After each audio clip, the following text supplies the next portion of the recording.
Intellectual property refers to the intangible creations of the human intellect and primarily includes copyrights, patents, and trademarks. Artistic works like music and literature, as well as some inventions, designs, words, phrases, and symbols can all fall under the intellectual property umbrella.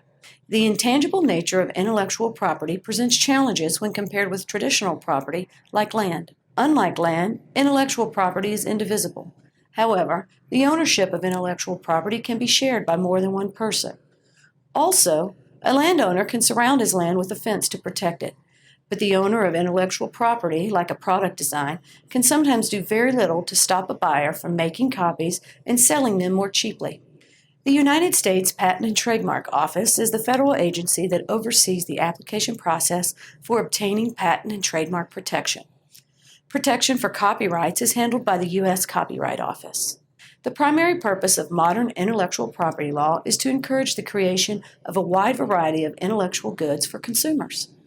Intellectual property law does this by protecting the rights of writers, designers, artists, inventors, and other creators. Infringement refers to the violation of intellectual property rights with respect to copyrights, patents, and trademarks. Infringement occurs when someone copies or sells another person's work without permission. Infringement may be a breach of civil or criminal law, depending on the nature of the action, jurisdiction, and type of intellectual property involved.